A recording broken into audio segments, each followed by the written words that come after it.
It is my pleasure to provide an introduction to Amiee Mueller for tonight's keynote message. Now, many of you may know Amiee. Now, you may know Amiee from her start as a successful sales rep who paid her way through college with her Cutco sales income. Or you may know her from her successful district manager career, earning high-level awards like the Standard of Excellence, the President's Banquet, and a Rolex. Or you may know Amiee when she was a successful sales promotions manager at the Southwest Region headquarters. But I think everybody knows Amiee, how she is now, running her own company, Vast Action Incorporated, helping Cutco reps and managers organize and communicate with their customers in order to drive repeat sales business. Now, Amiee was asked to give this message tonight because beyond her experience with Cutco in our community and the positive reviews that she's gotten from countless messages that she's given in all programs, she's got a marketing degree, years of experience as a successful business owner, but she still continues to want to learn and grow. She's been to more than 20 seminars outside of Cutco, ranging in topics like marketing, e-commerce, comedy, speaking, personal development, and group felicitation. What people kind of say about her in the company, many reps that have worked with Vast Action, they credit Vast Action as one of the biggest game changers for them in the last 5 years. They wish they had started working with them sooner, and they credit Amiee as being one of the hardest workers they know, one of the fastest people to respond in the history of the company to any email or text, and always giving great insights to help every message provide great content and great success. My own personal thoughts about Amiee is this. When it comes to a time like we're in right now, there are people you know you want to work with, people that you know you want to hear from and get their perspective on. Amiee, to me, has always been one of those individuals at any time, but especially right now, it's great to hear from her. Everything that she's seen, everything that she's doing, comes with a degree of intelligence, wise beyond her years' thoughts, seeing things from all angles and perspectives, and at every turn, balanced with a level of care and compassion in all that she does, and more importantly, every single person she works with. We're lucky to have her at any time, but we're even more so lucky to have her with us here tonight and with the message that she's put together for us. So, ladies and gentlemen, it is my pleasure to welcome Amiee Mueller. Amiee? Thank you, Dave, so much for that introduction. I appreciate it. And thanks, too, just for being a great person. I mean, I know you probably already know this, but you're one of the favorites of everybody up in Olean, which is hard because there's so many great people in Olean. The fact that you are one of the field favorites says a lot. So thank you again for being you. And Seth, amazing information, man. I know that people who recently heard that talk from you already have already seen improved ultimate sales. So thank you again for sharing it with everyone here because I'm sure that's going to make a big impact for them as well. Now, as far as what I'm going to cover today, as I sat down and thought about what topic to share with you guys, I really wanted something to be really useful now in our current economic state, but I also wanted it to be something that was still going to serve you once all of this is over. And as I did some of the research, what's interesting is, they're saying that based on the way things are now in our global environment. So when you look at geopolitics and how quickly changing technology is and the globalization of the workforce and supply chains and just all these things, they're saying that higher volatility in the business environment, so everybody's business environment in the whole country, North America, the world really, that higher volatility is the new norm. And so even once we get out of this crazy economic time that we're in, having the skills we're going to talk about in this message will definitely serve you because in a business environment, it's already more volatile than it used to be. And that is outside of these crazy times like the pandemic and clearly the economic downturn we're in now. So I don't have a ton of time. I do want to cover a lot of information because I want it to be as useful as possible. So just know if I do move kind of quickly, don't worry about taking a ton of notes now. If you don't catch something, you can always come back and watch the recording later. And also, I'm going to give you a way to get all of my notes. I have way more notes than I'm even going to cover on this message, just to keep it brief. But if you like some of the information that I covered already and you want the rest of the notes, I'll send you all the ones I'm covering and all the additional notes that I cut out of the actual speech, but that apply to the topic and I'll send you those too. So I'm going to give you that number now, and then I'm going to give it to you again a couple of times throughout the message. So if you decide at some point that you want me to send you all of the detailed notes on this topic, then just text me your name and email address. I'm going to email them to you. So text me your name and email address. The number you want to text is 512-645-2868. So 512-645-2868. Text me your name and email, and I'll send you those notes. And I'll give you that option again a little bit later. I'm going to cover two main topics today. I'm going to cover how a business succeeds in an economic downturn, and I'm going to cover personally how people succeed or stay well, like higher levels of wellness, during times of high stress or challenge. So like I said, whatever you're going through now or in the future, this information is going to be helpful on both a professional level and a personal level. So we're going to start with business though. And here's where my information comes from in case you're curious. Two very comprehensive studies and then a myriad of other articles, right, that we read through. And so the two studies, by the way, what's exciting about that is that the two studies were both studies of how companies did during major economic downturns, and like how they got through it successfully, which companies didn't last, which companies did, what they did differently. In some cases, some companies actually came out of the major economic downturn in better position than they went into it. So that's super cool. There are companies in the studies that were not performing the strongest going into it compared to their peers, but then came out of it performing more strong than their peers. So there's a lot of really cool information in here about how companies did well during and after previous economic downturns. The first study of these two really comprehensive ones, the first study studied 1,100 different companies across multiple industries and geographies, but just basically studied during one recession time period. And the second study studied 4,700 companies, again across range of industries and geographies, but also studied them across three global recessions time periods. So I'm going to give you some stats on those two studies and what they found, and then we're going to just go through what the businesses did to come through these successfully, right? So study one, the findings were that 10% of a companies stood out as faring much better than the rest. So the 10% are the tips I'm going to share with you of what those 10% did to do so much better than their competition and their peers. That 10% dipped less than their peers did during the recession, and they came out of it guns a-blazing, like when the economy recovered. And in some measurements, like I said, they weren't the strongest going in, but they were the strongest coming out. So that's pretty cool. Study two findings were that out of those 4,700 companies, 17% didn't survive at all. Economic recession, gone, right? They didn't make it through. 74% were really slow to recover. In fact, 3 years after their recession that they went through, that they survived, but 3 years after, when they were looking at a lot of this stuff, 40%, or that whole 74% that were slow to recover, they hadn't yet gotten to their pre-recession growth rate 3 years later when the recession ended. And 40% of those hadn't even gotten back to their pre-recession sales rate, like their revenues. So very slow to recover. And then 9%, of course, were the 9% that flourished. So again, out of both studies, we're basically looking at 9 or 10% of the companies that did the best and what they did to do that, okay? And I know you might be sitting here and thinking, why am I sharing this information? Because maybe you don't consider yourself a company yet or a business. But you are, and even if you're not operating at like a super high level yet, like maybe you don't have employees or assistants or even virtual assistants or whatever, maybe you don't think of it like you're the CEO of a company yet, but there will come a time where you will.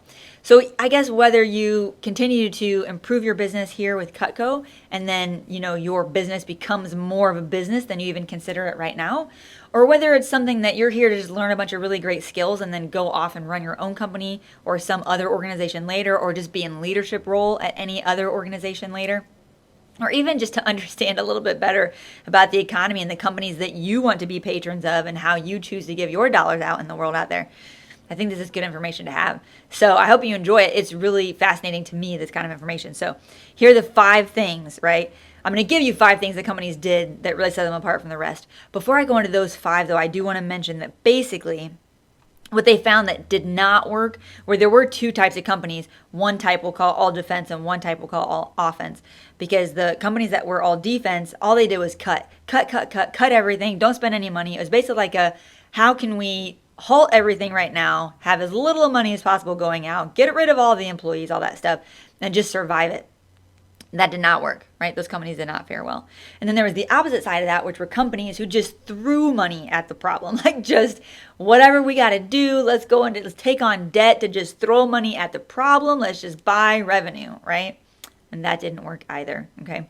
What did work was a balanced approach between offense and defense, a balanced approach between cost cutting to survive, but also investing in plans for growth tomorrow, right? So that's what we're going to talk about, okay?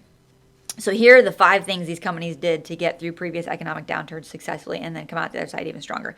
Number 1 is they focused on earnings, not revenue, okay? So what that means is it's possible for overall revenue to go down. There might be some of you who are looking at your year and you're thinking, I'm not sure right now if I'm going to hit the goals I had set for myself before this all started, like back in January, or if I'm even going to hit the sales number I had sold last year. For some of you that performed awesomely last year, right? You might be like, I don't know. My shows were a big part of what I do. Shows aren't, Cutco events aren't going on right now. I mean, I think some are starting to come back, but overall, a lot of them have been canceled. So I think a lot of people have had that thought, like, will I even hit my last year's numbers? Just know that overall revenue isn't as important to how well a company does as earnings and profit, right? So when I say they focused on earnings more so than revenue, it was okay if their overall revenue went down in their minds as long as their profitability and their earnings were still high. Right? So here's what they did in order to make that happen. So when the downturn began, those companies would reduce their debt, right? They would cut product lines that weren't as profitable. While a lot of times the companies that were their peers that didn't fare as well were just taking on that extra debt early on or not even really looking at the difference in earnings across different service offers or product offers. The second thing these companies did was they reacted faster. And here's a big part why. As soon as the economic downturn started, the companies that did the best were the ones that sat down immediately and created if-then plans, and very detailed if-then plans. Here are the things they put in those plans. The first thing they'd figure out are what are the main threats to the survival or success of our business. So they would look at like what would be the main things that could be really, really bad for us if that were to come to pass, right? Once they had the major threats figured out, then they'd go, cool, now what is the the indicator. So what's the indicator going to be that we're going to be watching to show us that this thing is coming down the path, right? Like that threat could actually happen. So what's the indicator? So what's the indicator? What's the threat? And then they did, what is the trigger for making the decision? So it's like indicator, threat, and then if we're moving towards that, somewhere in here, there's going to be a trigger that goes, yep, the threat looks like it's happening. So once this trigger happens, that's going to trigger the decision. And then the if-then plan ends with the then, right? What's going to happen? So they basically had across all their major threats, like what are we watching to see whether it's coming down the path or not? What is the threat that we're trying to avoid? What is the trigger that's going to tell us, like, if this happens, we are making our decisions, like no waiting around. That's the time to make the next decision. And then what is that decision going to be? And since they had those if-then plans in place, the second reason they did so much better than other companies was because they reacted so much faster. So instead of just waiting around to see what's going to happen or writing it out or like constantly questioning whether you should be doing this or that or A or B, they had that stuff already created, which by the way you can do as a person. That doesn't have to just be a business thing, but you can make if-then plans. And what's really nice about making if-then plans and then following those once they come into place, it's kind of similar to making your schedule and then just following it rather than coming up in the moment of your head every day when you finish something what to do next. The nice thing about having if-then plans or a schedule in place is that it removes the emotion of it. Like when those things would start to happen, those companies didn't have to go through these big emotional experiences and then like the stress of it and all that stuff and like what to do. Like they just had the plan in place. They just followed the plan, right? Could stay much more even keel and implement right away. Okay. So the third thing they did, so they focused on earnings. They reacted faster because they had them plans. The third thing they did was they cut costs through efficiencies rather than cutting employees or marketing or other profitable sales generating investments. So what that means is, again, almost every company, other than the ones that were all offense, right? Just throw money at the problem. Almost every company would cut costs in one way or another because in an economic downturn, generally revenues go down. That's mostly across the board, not 100%. However, instead of cutting their people or instead of just cutting like all marketing or whatever, they kept those things in place because that would help run the business and would help them recover more quickly when things were over. They'd still have their team in place. It slows the company down if they have to replace an entire team when things are over or get them all back to the level of training they were at or whatever. I doubt every single employee ever comes back. When you lay off an entire workforce, you probably at least lose some of those people when things recover. So anyway, so these companies, again, they cut costs through improving efficiencies. So they'd either improve their supply chains or they'd figure out the next technology to use to make things more efficient or more productive or whatever the case may be. But they would find ways. They would, again, cut the products that weren't as profitable and focus on the ones that were. So they did a better job of strategically choosing what costs to cut versus just slashing everything across the board. The fourth thing these companies did was they focused on growth, even if it meant incurring some costs. So even during an economic downturn, which I know is scarier to spend money at that time, even if you have it in savings, because you never know when the economy is going to recover, right? Like how long that has to last you. But the companies that did the best and came out of the recessions the best on the back end were the ones that still focused on growth, even if it meant incurring costs. And here are the main ways that they would invest for growth, right? So one was to serve their highest value customer segments. So they knew they were going to lose some customers during the economic downturn, but they made sure they knew who their highest value customer segments were, and they made sure to put the effort into serving those at the highest level. The second thing was they moved further along the digital journey. I mentioned that a second ago. Companies that looked for the technologies that were going to help them be more efficient. Companies that looked for the technologies to help them keep in touch and communicate effectively with their customers. At this point right now, if you don't have a CRM, like a database, email platform, task management system to help you follow up, not let anything fall through the cracks, communicate with your clients, all that stuff, you definitely should get one. You need one right now because we're in this place where that's the majority of what you can do at this very moment, right? Is that digital stuff. The fifth thing is they stayed more closely connected to their customers' needs. So these companies really took the time to try to understand their customers needs, that how they could serve their customers best, all that stuff, which they talked about how that just made it a really powerful lens with which to make all other decisions. Because since they did that, let's go back to number 4, which is the ways they grew. When they kept really close in touch with their customers, understanding their needs, communicating with them, building that relationship, even though they still lost some of their customer revenue during the downturn, those customers came back post-downturn, right, when things were going back up again, but also they had taken on new customers during the downturn with some of the new strategies they were using. So that's part of why they come out of it the best on the back end, because they had invested in either programs or assets or whatever that would help them grow quickly so they could fulfill the need as soon as things turned around and the need came back. They didn't have to be waiting for being able to produce at a certain capacity again or to serve all the clients, because they did such a good job of that and improving those efficiencies throughout. So they served their highest value customer segments. They moved further along the digital journey. They looked at things through the lens of what was going to really serve their customers best. They acquired the assets that were going to help them grow and build what they needed to serve those clients best. And then, of course, when they came out of the recession, that's why they came out so much stronger than the rest, because they had new customers they had gained, their old customers that came back, and they had all these new efficiencies and customer focused, services and products or whatever that would help them really do a great job. So that's really fascinating. Now there are, by the way, those are the 5 main things that those companies did across both of those comprehensive studies. But like I said, there were other things in those studies, and there were also other articles and research that it did. So if you want the other 7 things besides those 5 that companies did or had that helped them get through recessions, that's part of the extra notes I'm happy to send you. So don't forget, if you want more notes on that stuff, or you just want the notes I just covered, make sure you text your name and phone number, your name and email to me at 512-645-2868. Okay. Now, one thing is absolutely clear. We're getting ready to move on to the second half here. One thing's absolutely clear. That is that the resilient companies, the ones that did well, also partly did well because they were led by resilient people, right? Resilient leaders. And so now we're going to talk about personal resilience. So even if you're not considering yourself in need of anything company related right now, as far as information that I just gave you, here's where you can really use this stuff just for yourself, right? Successfully. Now, before I get into personal resilience and how to, what it is, how to develop it, that kind of stuff, I want you to just take 10 seconds, right? Take a breath. I could probably use that 10 seconds. Take 10 seconds, and I want you to think about a challenge you've been through before. So what is something that either was really hard for you, or was a challenge, super challenging for you, or was difficult, or was painful, however you want to describe it, but that you learned from or came through successfully, right? That you overcame.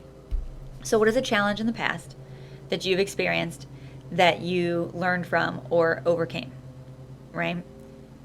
Think about that. You should have something in mind. Don't judge it, big or small. It doesn't matter. Any challenge is fine for this exercise. Then think about, once you have that challenge in mind, what were the strengths that you displayed that helped you get, so what were the strengths you displayed that helped you get through it? Or what were the strengths that you developed or built or started building because of this thing that you got through? And were there any tools that you used to help you get through it? Were there any people who supported you that helped you get through it, right? Keep that stuff in mind, because we're going to come back to that. Feel free, by the way, to write any of that down if you want to remind yourself later, what is the challenge I went through and what were some of the things that helped me get through it, or what are some of the things I learned from it, right? Because we'll come back to that in a minute. Now, psychology.com says resilience is the process of being able to adapt well and bounce back quickly from times of stress, okay, in times of stress. It involves developing thought, behaviors, and actions that allow you to recover from traumatic or stressful life events, okay? So improving your resilience corresponds to a global improvement, they say too. And what I think that means is, if you've ever heard the saying by John F. Kennedy that a rising tide lifts all boats, okay? Now, when he was speaking of it, he was actually speaking of it with regard to the economy. However, I think it also applies to this, because basically what they're saying about resilience is that if you improve your resilience, you improve your wellness globally as a person, which means it's like resilience is the tide and you are the boat, right? And if your resilience goes up, it basically raises every other level, not every other level, but many other levels as well, to help you be more successful or experience higher levels of wellness. Okay, so resilience is a really important skill to have.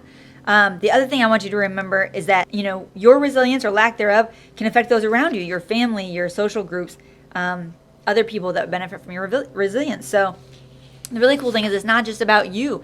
That whole idea of global improvement, right? Your resilience helps you improve in many areas, but your resilience actually affects others too and can help them improve, which is really exciting, because then it's not just about you, right? You can help other people with this too. So here are a few things to keep in mind about resilience before we go into actually how to develop resilience, okay? So one is, resilience is a skill that can be developed. So in case you're thinking at all like you're either born with it or you're not born with it, and if you don't have it, you're out of luck, that is not the case. It's a skill. It's not like an inherent talent.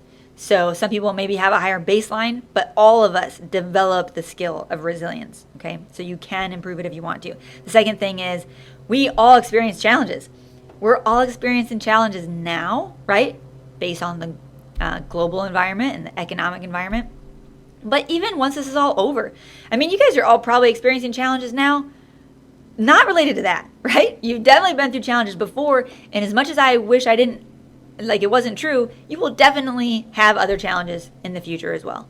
So there is no such thing as a life without challenge, in which case it's good to have resilience, because you're going to continue to use this skill forever. And of course, also help other people with the same thing, right? That's the second thing. Third thing is, challenge, like most things in life, is not really all good or bad. It feels bad. Like when we're challenged, especially really greatly challenged, like a big challenge, it feels bad because we have to struggle to get through it, or it takes more effort to get through it. So of course it doesn't feel good, but challenge is also like the only way to really know what you're capable of. And it's one of the main ways that we grow. So there's probably, you might be thinking something like one of the challenges I've been through before, when you were thinking about the challenges you've been through, if you're sitting there going, man, that was really tough, but I also know that I'm much stronger in this area because of that challenge, right? And think about this, all the heroes you know out there in the world, or things you see in movies or TV or whatever, but even real life heroes, even people like firefighters, or the medical workers that help save people, or a parent who does something to save a child or whatever, you would never know that those people have it in them to be heroes if they were never challenged, if there was never a challenge. If they never came across anything where they had to step up and do that, you wouldn't even know that they're capable of that. So challenges themselves aren't actually inherently bad. They feel bad most times, right? because we had to put in the extra effort. But they actually can be really great things, okay? And that's one of the things that was interesting about the companies that got through the recession, again, was that it was a challenge for sure, but because it forced them to really improve the way they did some things, that's why so many of them, not so many, but so many of the top 10%, right, came out of it even stronger than they went into it because of that challenge. They had never had that challenge. They never would have been forced to improve those efficiencies the way they did, right? Maybe not never, but you know what I mean. So challenges aren't good or bad. They just are challenges, okay? So here's who I'm going to highlight, information that I researched for you, and then I've got other people, again, in other notes that you have access to. So 3 people I'm going to highlight. Psychologist Susan Kobasa, also Cheeky Davis, PhD, who's at Berkeley Wellbeing Institute, and also Dr. Cal Crow, who's the program director and at Center for Learning Connections. Sorry, I don't know why I'm stumbling so much today. So they shared with me what makes for a resilient person, or like how to develop resilience in yourself, right? So first thing is, resilient people view difficulties as challenges, not as paralyzing things that stop them in their track or keep them from moving forward. So, right? So a difficulty is a challenge they can get through. It's not necessarily like a deal breaker or a paralyzer. The second thing is, they view mistakes as lessons, not as a reason to affirm your lack of self-worth. So like, something happens that's bad, and instead of saying, oh my gosh, I guess that just proves that I suck at that, or whatever, that's not how they view it. They view it as, oh, this is what I learned from that, or I made that mistake, but here's what I learned. That was a learning experience, and now I'm better. I can try again with new information, right? So they view mistakes as lessons, not negative reflections on self-worth. Martin Seligman, by the way, who was one of the founders of positive psychology, Martin Seligman, he says that the way we explain setbacks to ourselves, not necessarily to other people, but the way we explain setbacks to ourselves is really, really important. It's an important impact on our well-being, right? Our positive psychology. The third thing is, resilient people have goals and compelling whys. They basically have a positive vision of the future. There's something they're working toward, and they're committed to it. So if you're sick of hearing the word goals, or like, you should have a goal, or what's your goal, just know that is an important part of life. At least if you want to be a resilient person, you got to have something that you're working toward, right? Something you're working toward, and that you're committed, and you have a compelling why, like a compelling reason in your own mind of why you're doing that, right? What gets you up out of bed and doing it every day. The fourth thing is, they focus on things they can control, not the things they can't control. They put effort into the things they know that they can have an impact on, right? So they don't ruminate about the things they can't control. They instead focus on the things they can control and what they can do, okay? So resilient people. The fifth thing resilient people do is they know how to stop negative thought cycles, right? And negative thought cycles are like thinking, like ruminating, spinning it around and again, repeat of like things like the bad thing that happened, like the outcome, or what could I have done differently? And of course you can learn from it, that's fine. Analyze it, what could I have done differently, learn from it, write it down, whatever, but then let it go. You don't want to keep repeating that. What could I have done differently? What went wrong? Why was it so terrible? What was that bad outcome? And just stew on it. Here's the thing. Any of you that heard anything, like any of the speeches I've given before that have some neuroscience mixed in, just know that the more you allow negative thought patterns to run through your brain, the more you're creating those well-worn pathways, neural pathways, that just makes it even harder to avoid doing that later, because like it makes it a quicker pathway in your brain to do the negative side of things. So instead, they say resilient people know how to stop those negative thought cycles. And instead, there's 2 different ways they get out of these negative thought patterns. One is, and this is what they say is the easier way, one is that they do something physical to change their focus. So like some people go for a run, some people do yoga, some people just do deep breathing, some people jump in a pool or a lake or whatever. Just something that's going to change your state. So the reason a lot of people like to use a physical thing is because a lot of times the physical state has an impact on the mental state. So it just tends to make it easier to kind of couple the two, physical, mental, together to change your focus. However, if you have the capacity to do so on just a thinking level, which is harder without the physical side, then you can. And then one of the better ways to do it is just to ask yourself questions to change your focus. Questions like, what else could happen? Or like, what could be a more positive outcome that could be at the end of this challenge than maybe the negative outcome that I'm scared could happen. What's working now for me? What's working now for others? What could I learn from this, right? What's the silver lining? Ask yourself those questions. Even if you're going to go through, it's okay to consider the bad things that could happen, because like the if-then plans, that's what that was, right? What's the bad thing that could happen? Great. What's the trigger? What's the indicator? What's the trigger? What's the decision we're going to make? If that does come to be, that's fine, but that can't be the only thing you do. You also have to balance that out a little bit with, but what could be really great things that could happen, right? You got to at least think of both, not just the negative side. It's almost like yoga. When you do yoga, you got to do it on the right side and do it on the left side. Same thing with this. You can think about what could happen that's negative, but think about what could happen that's positive too. Balanced approach, right? The next thing that resilient people do is they don't let fear hold them back, right? Fear is the opposite of resilience. So they say if you're ever scared of something, just change the word fear for challenge. And remember that you've been challenged before. So this is the exercise. They say change the word fear to challenge, and then do that thing where you go, what's a challenge I've been through before? How did I get through that challenge? What are the strengths or tools or people or support or whatever? How did I do that? Great. How could I use some of those same concepts to get through this challenge? So it's like, not only are you learning to stop the negative thought patterns, to stop building that neural pathway, but then the more consistently you ask yourself those kind of questions. So what is the challenge? What have I done in the past? What are my strengths? What are the tools that have helped me before? What are the people that helped me before? How can I use some of those things again? And you start to develop the thought patterns of like, how can I get through this challenge? Then you start creating those neural pathways of a positive side of thought patterns, right? So that's really important too. Do it consistently, and then you'll train your brain to think that way. The next thing, I actually did this once. I didn't know, like I had never done this until my mentor had me do this exercise. And I was like, wow, that was really interesting, and it actually did work really well for me. So I would suggest you try it. But if in times of challenge, especially if you feel really emotional, try thinking about it from a third person's perspective. So let's say that even if you are talking with someone else and it's a heated conversation or whatever, and you're at bumping heads or whatever, I think that's the right metaphor.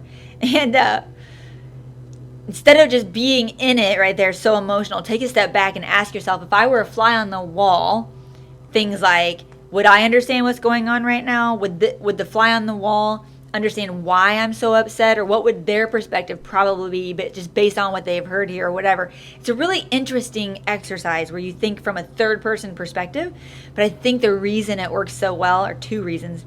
One is it tends to really reduce the emotional value of what's going on. It's like when you step back and try to think of it from a third perspective, you kind of step out of your own perspective, and so it tends to lessen the emotions a little bit. So if you're ever feeling super emotional, that's a really great tool to use.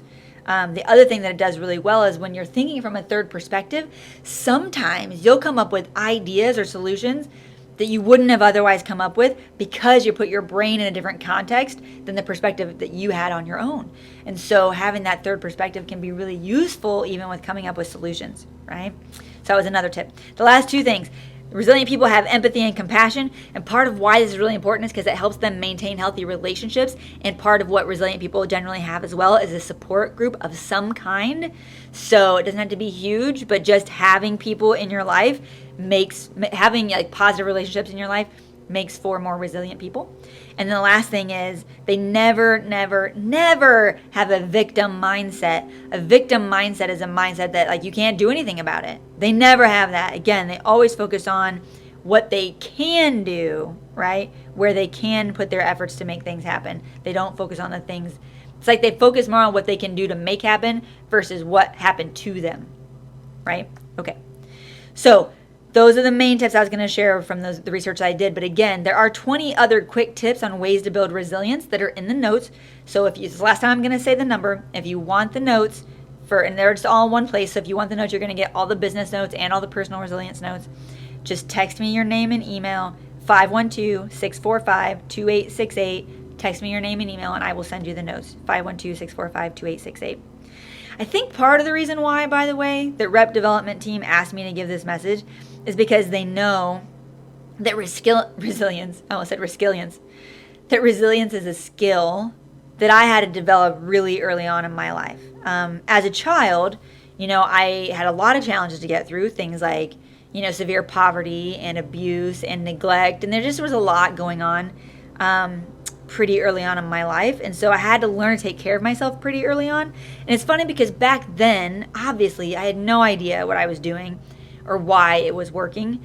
But now when I think back to my childhood years, and in some cases it's like, this is like 9 years old, 8 years old, 10 years old, whatever. I can think back to certain things, and I can realize now what was happening. So, for example, there were times where like I felt so terrible, like emotionally, like I was lonely or I was hurt or just whatever I was going through, and I remember that I would be alone so much of the time. So I would just blast the music on the radio and I would just dance around my living room, right, with no one around until I felt better. And it always made me feel better. And like, that's just that example to me of resilient people doing that physical thing to change their focus. Instead of just being focused on what I didn't have, instead I was like, I don't want to feel this way. I'm going to do something about it. And I would just get up and dance around. And even though it didn't change my circumstance, certainly changed the way I thought about it, got me out of those negative thought patterns, which don't serve at all in any form or fashion. So that was something that I would do, which again, I didn't realize at the time I was doing, but now when I look back, I can tell. If I was hungry or lonely or frustrated by lack of money or whatever, there were so many days in my life where I was hungry or frustrated or lonely or whatever, or like could only see what all of my peers seemed to have with their families that I didn't have, right? I was always so lacking, such an outsider. And again, I can recall, and I didn't know to do this back then, but I can recall like being in my trailer and like feeling terrible. And then I would just I would just say to myself, like, my life is not going to be like this forever. It's going to be better someday. And I would just think about how it would be better. Like I would just dream about a better future. And that really helps. And I know it seems silly, because sometimes dreams really aren't based in reality at all, right? They're just dreams. But again, I think it is pretty serious to stop the negative thoughts that don't serve you at all and instead shift your focus to something better. Even if the dream isn't really based in reality in that moment, it's still healthier. It's still a higher level of personal wellness to focus on something that brings you empowering emotions rather than the things that don't. So, if all I had focused on growing up with the things I didn't have or the challenges I was going through, then I wouldn't have had time to do much else. And so instead, I focused about the future I wanted to create, and I was lucky enough to have made a couple of friends who supported me along the way and were good people and were good, a good circle of influence to have. I was such a mess. Like even when I started working at Cutco in college, like I was so young and I was so untrained and I was such a mess in so many ways. But the thing I always had was I always had resilience, right? I knew how to take care of myself. I wanted to get stuff done. I always focused on what I wanted versus what I didn't have or didn't want. And it made such a huge difference for me. And I really believe it can make a difference for you too. So resilience. So keep developing that skill. And I appreciate your time and enjoy the rest of this summit because there's some really, really great messages coming up that I'm looking forward to hearing from. Thanks.